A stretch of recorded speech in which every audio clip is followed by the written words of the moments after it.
through November, we take December.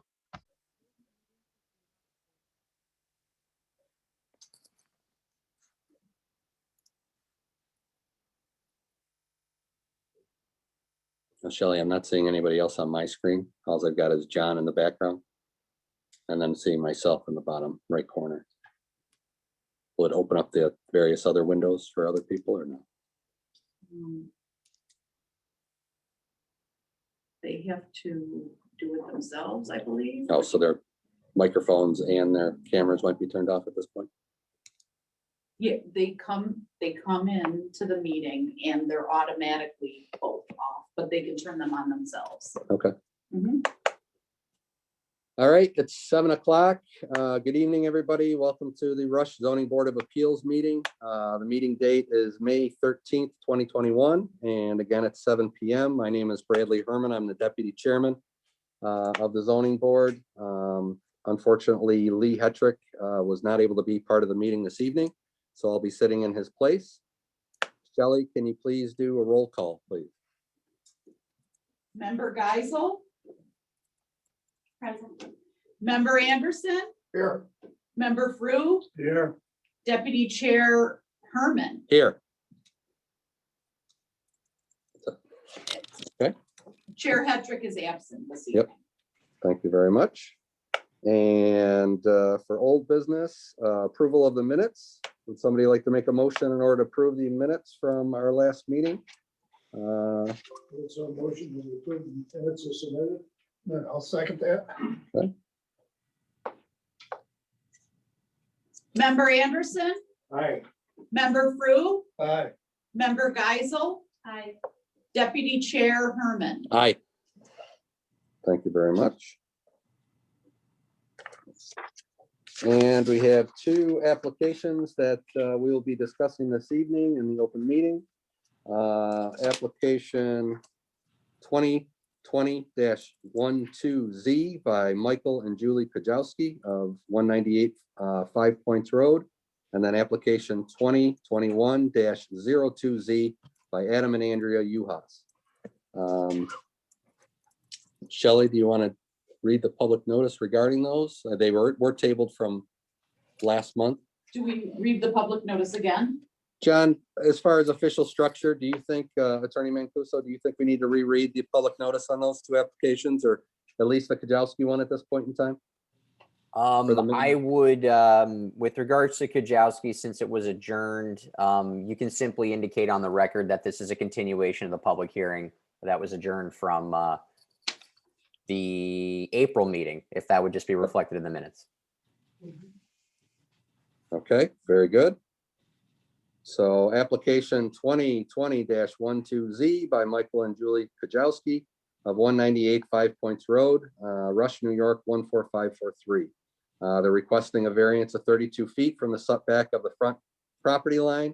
The town code is 150 feet.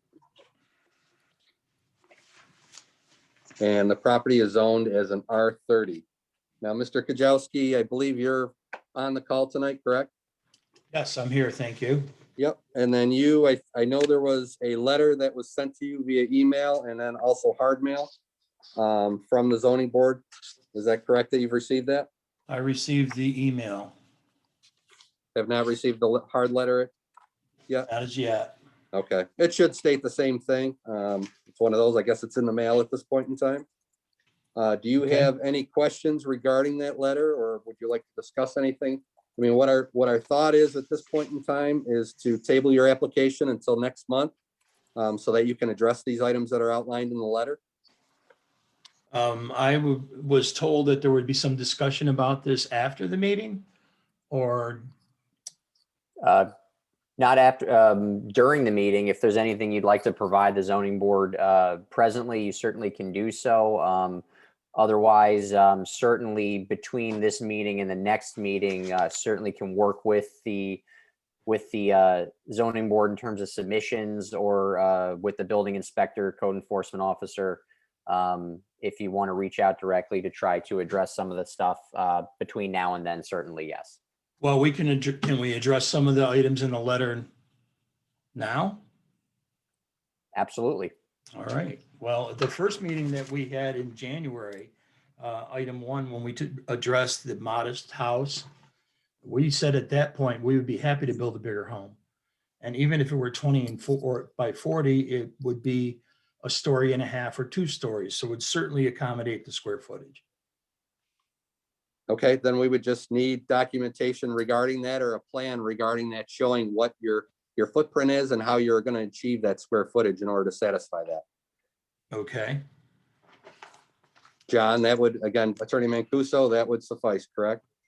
Yes, I mean, the issue, so the issue is in addition to the 20 by 40, which is under the 1200, to the extent the applicant is looking to build something that is documented as being in excess of 1200, that would resolve the variance issue for minimum square footage.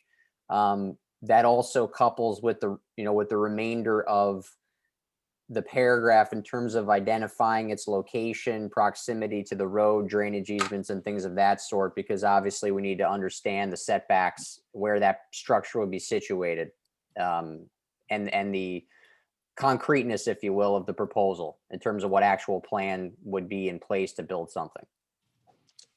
Okay, I was told that would be more of a planning board situation than the zoning board. And we, just to make a point for the notes, is we also discussed this in January. So I would have been more than been able to have some material available now in May. And if I had gotten this letter more than 48 hours ago. We understand.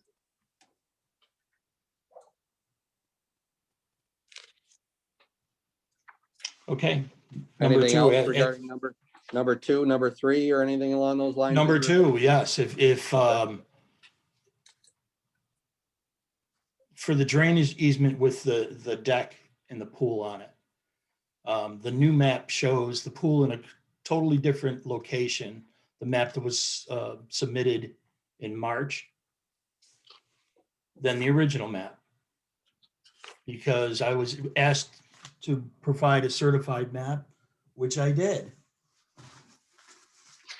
Now, the deck and the pool, a very slight portion of the pool is on the easement.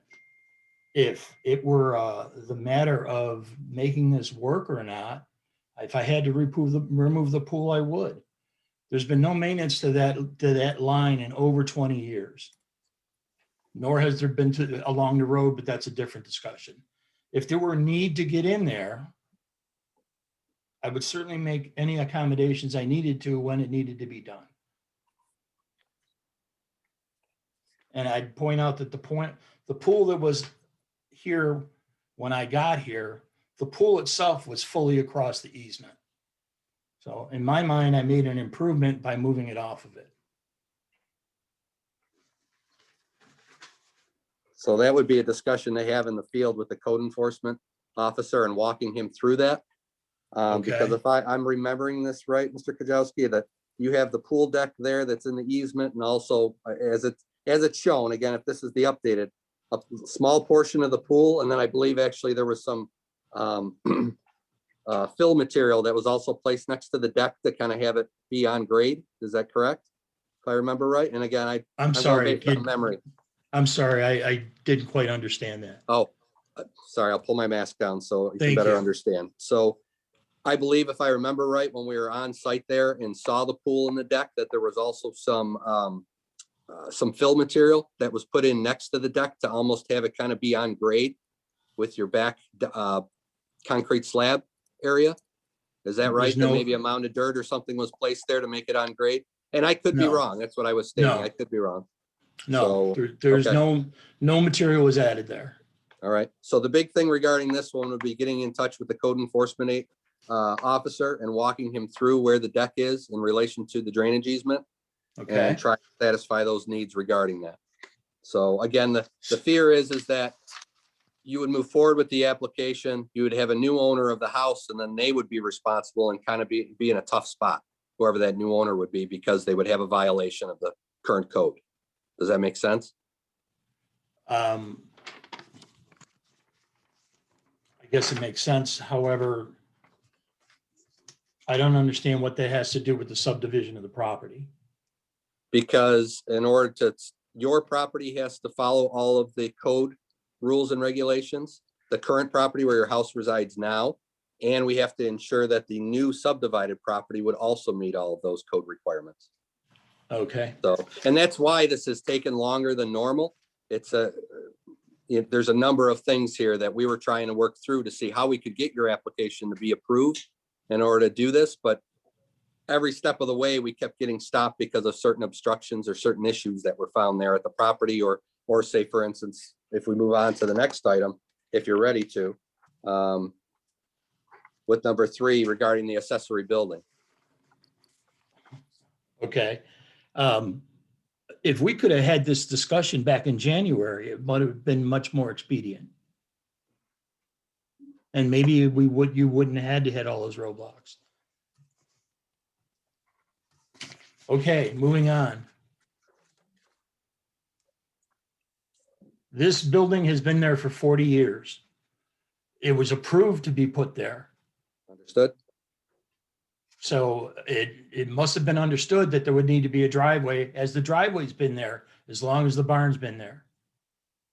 Well, there's no actually established driveway to there, is basically what we're stating. There's no driveway across the easement except for where you've driven across the existing topsoil and grass, correct? If a driveway was put in, and there's one thing, if the easement came in after the building was built, understood the driveway would be there and the driveway would still exist at that point in time. But if you put, or somebody put the driveway in after the drainage easement was put in, that is not something per code that would have been allowed. Then I'm sure the building must have, when was the easement put in? Do you know? I don't have that information. I believe the chain of events here are the barn was there. The barn predates the easement, but the issue is Okay. going to become is so when you subdivide the property and you detach the barn from the current primary residence, you're now creating a lot with a accessory building that doesn't have a principal building. So you're proposing to build a residence on the second lot. The question is going to be, so how is that lot, the new subdivided lot, going to work? Is there a driveway going across the drainage easement to the barn? The one that's currently there. It's a dirt path. There's not going to be any. Well, there's stones under it. There's stones under the grass that have grown under it. There is a concrete apron in front of the barn. You may not be able to see it in the map, but it's a gravel driveway. It has an asphalt apron for the first 20 feet. And so there's not intended to be any improvements to that then? The You're gonna leave driveway that would as it most is? likely be improved, but it would be improved in the exact location where it is. Okay, because they're technically speaking at this point isn't, unless the drainage easement is modified in some way, shape, or form, you can't do anything in it. No improvements are permitted. So that's So really I the can do question. up to it and I can do beyond it. Right, in sum and substance. You just Okay. can't put anything in the easement. So if the plan is to have the barn remain in where it is, then the question is, what is the access to the barn? How does that interact with where you want to build on that second lot? Well, and you probably don't have the information. Then what about the other driveways that are over the easement? Yeah, I other Where there's driveways. one 100 yards to the south, and there's one about 300 yards to the north. And that might have been pre-existing, again, like he was stating, was pre-existing to the easement being put in place. I don't believe. So, Yeah, and don't I can't believe so, speak to 'cause that. the If there house- are, if there the are house other up- issues with other properties, certainly something that we'll take under advisement. And both of them were put in after the easement. And there's a third one undeveloped that I assume because they were required to buy the additional land to provide a driveway just in case. There would be an assumption that it would be going over the same easement.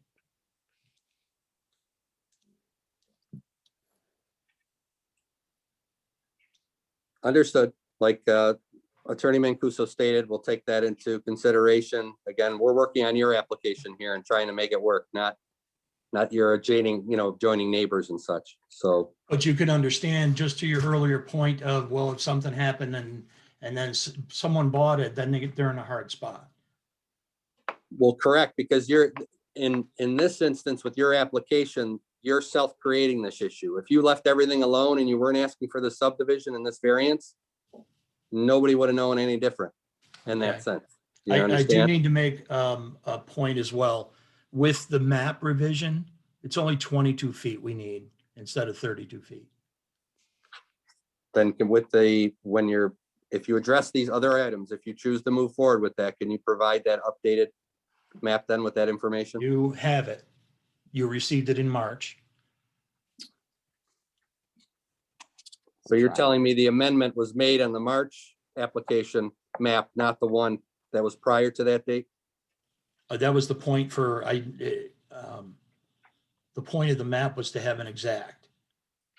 I provided the exact and it, Is it the map dated February 28th, 2021? correct. So that's what you're telling us, that's 100% accurate. Okay. I'm guessing it doesn't make a difference, but thank you for that.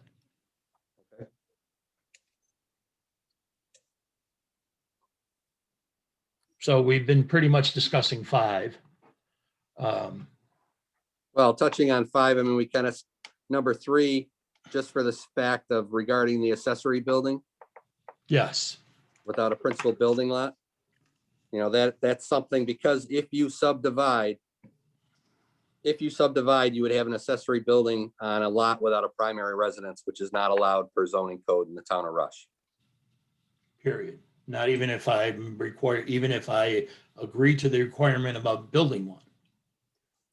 I think that's part of the question under 3. I think the zoning board wants to know what are the specifics as to that timeline, the structure that you're building. I mean, the questions are interrelated, but effectively in sum and substance, I think what the zoning board is asking is, what is the plan? What are the specs to the house? What is the location of the house? What is the timeline for that construction? Is this something that is contingent, for example, on, the sale of your current, of the other lot that you live in right now? Is it going to be done regardless of whether you sell it or don't sell it? Those types of things. I think the zoning board is interested in knowing concretely what the plan would be. The plan is to sell the original home and then build on the new one, on the new property. But if I'm not allowed to build, then there won't be, it won't be an issue. Then just for thought, if the house was built behind the barn, would any of this be a problem? Still would be, yes. Because again, you would still have an accessory building on the property sitting by itself until that new primary residence is built. Now, granted, what we're trying to do through this letter and with this application is we're trying to, if you want to say, grease the skids to make sure you answer all the questions and you have everything put together to make this application so that we can give the variance. Okay, And so that you can move through the next step of getting subdivided and then move to, have your building approved to be built on there. But again, like Attorney Mancuso was also stating, I mean, there's concern about your drainage system there and your septic system. Are you going to have enough room there? Where is that system going to go? Because the town can't move forward with giving you a variance and then allowing you to subdivide to then find out that it's not a suitable lot, or you can't get engineer's approval in order to build a house on that property. Because then we're in the circumstance that you have a accessory building on an empty lot. And I you can understand choose at that that now. point in time to sell it to somebody else, and then they can never build on it in that Right. regard. someone else So- may never want to. Right. So I understand much clearer now. Again, I wish I had this understanding back in January. Well, Uh, it's Because the understood, discussion and it's- then was, Mhm. if I might finish, the Yep. discussion then was, we were simply finding out, is this possible? before we went ahead and got the engineer and all that. Right. So. And I think by telling you through this letter, Mr. Kujawski, it is possible. You just got to meet these criteria, these items that have come up. Right? Okay. I mean, if it wasn't Okay. possible, we would do a vote and then deny your variance application, and it'd be that easy and simple and done, and we move forward. And we'd all move forward. Right. Okay, that's Right. fair enough. All right, I appreciate that. Thank you. Yep. Thank you for that. I guess the last question I would have then, and again, I thought this would be going to planning, is the town open to alternative systems than a standard normal septic system? I would think they would be, as long as you get engineer's approval. You know, Okay. there would be an approval process for that, so. Right. You're- Well, there's just newer systems, for example, a compost system. It takes a lot less water, so you don't need the leach beds. It's a bigger container. It needs to be emptied more often. However, it's probably even more environmentally sound than the standard leach bed.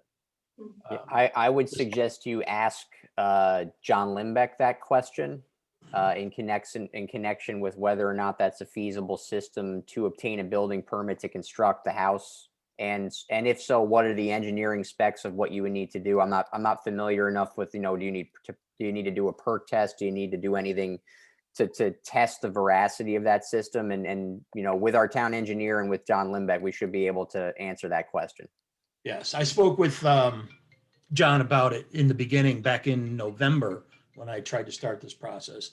And he thought it would be definitely considerable. The biggest thing was he said that it probably hasn't been done in Rush. However, the state of New York uses it along their new rest area, just coming into New York on Route 81. It just takes, again, I think it takes a gallon of water a day, and it's a compost system. So I would certainly provide the engineering and the specs and all that to go along with it. Yep. Okay. Well, I thank you for going through this with me. I really appreciate it. Thank you, Mr. Mancuso, for providing the letter and to the board. So So at this point in time, your application will stay open. It is not closed. We'll leave it Okay. open and we'll table it for next month's meeting.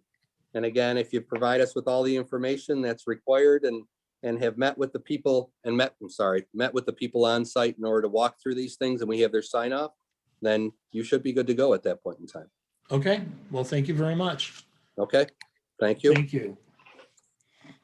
So we'll table this application until the June meeting, please. Sorry to the other folks that I took so long. Oh, this only 23 minutes. That's plenty within within the range. Yeah. Well, again, I'm glad that I think we've gained some understanding and some good ground today, and I appreciate the efforts. Thank you very much. Thank you. So Brad, we just need a motion. I think you've introduced the motion. Just need a second by another member Can I of the get a board. second from somebody? Second. John Frew? Member Anderson, Aye. member Frew, Aye. member Geisel. Aye. Deputy Chair Herman. Aye. Okay, moving on to the application 2021-02Z for Adam and Andrea Uhas. This application was tabled last month. So we'd like to re-adjourn that. Is Adam or Andrea on the line? They are Yep. both- We're here. Okay. I understand that Lee might have spoken with you either earlier this week or earlier today regarding your application. Yes, he did. Is that correct? And you understand he's just asking at this point in time, our thoughts is to table your application until next month, have you amend your application as he had discussed with you, and then we'll make a motion next month.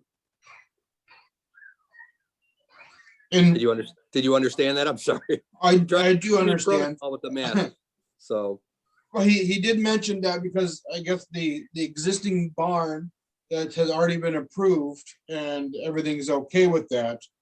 yes, I don't mind adjourning it and reapplying, but I'd like to get the construction process going, even though that is kind of holding it up. So we can adjourn it to next month, but whatnot, but I'd still like approval to start having construction companies coming here and, because no one wants to talk to me and give me a final approval for building unless this variance is given. I believe at this point in time, it's more of a paperwork issue Yeah, than an actual approval issue at this point in time. I mean, and hopefully I'm not off record. Up until finding out about the issue regarding the barn or the shed that's there, Yeah. we did have a resolution that was going to go through this evening approving your variance. yes, So that is where it seems to be moving forward, but we need to, make sure all the i's are dotted and all the t's are crossed sure, paperwork wise. So, And if you do have any questions about how to make that amendment, feel free to reach out to Shelley, and I'm sure she'll pass it along to me, and we can work on getting that updated and get the right information in. I mean, I think what we'll really need, the one thing I didn't see is a survey or other map that shows the location of that structure vis-a-vis the front line, the center line of the road. That's the one thing I think the zoning board is going to need. okay.